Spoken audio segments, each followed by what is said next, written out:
All right, Survivor is kicking off the 47th season tomorrow with a group of 18 castaways on the islands of Fiji. Yes, Castaway and podcast host Jon Lovett joins us live with more on this iconic reality competition. Jon, season 47, you're in.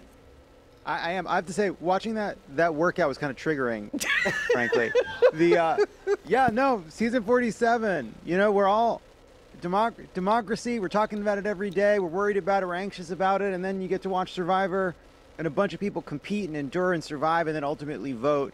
And it's not cynical about it. It's exciting. It makes what democracy is all about, I think, feel relevant and hopeful for people. So I was really glad to be part of it. Okay, so you mentioned democracy. People may not know you were a former Obama speechwriter. I also saw your degree from college was in mathematics. Right. Speechwriting, mathematics don't seem to go together. I'm curious, do any of your because you have a very interesting life, any of your previous lives and occupations, did they help you at all on the island?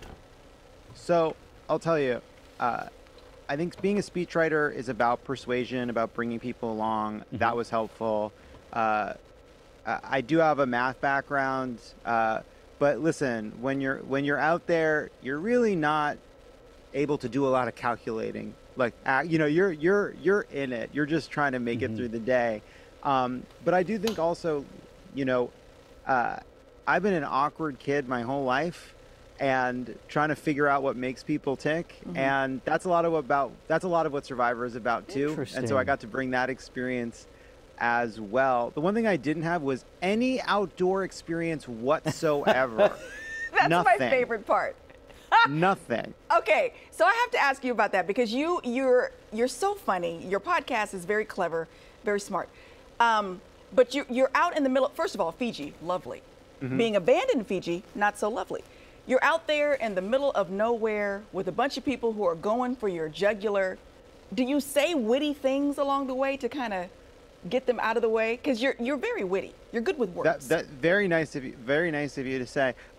I would say that there were moments where I probably should have just kept my mouth shut, but I couldn't. Sometimes you have a joke and it may not be the most helpful thing in the world to say, but I couldn't. You can't stop yourself.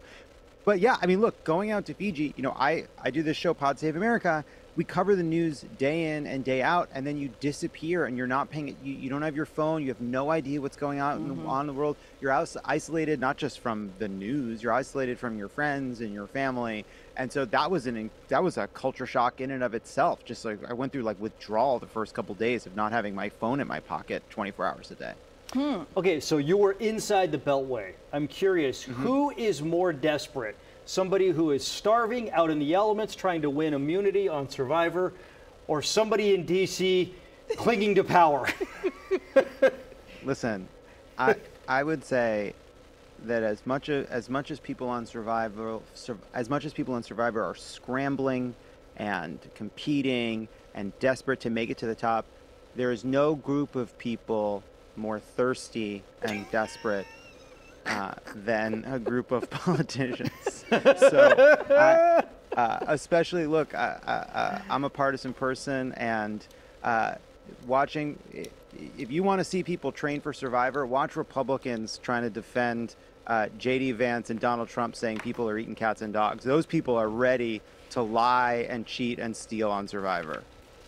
Jon, you are too much. Too much. New season premieres tomorrow. I know you can't tell us if you won, but quick question: have you made any big purchases recently? That'll tell.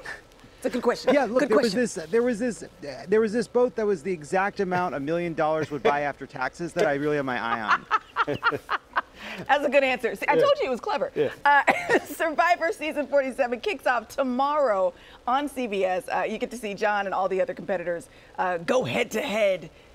There it is. Yeah, that's right. And not get kicked off the island. Jon, thank you for your time this morning. Jon.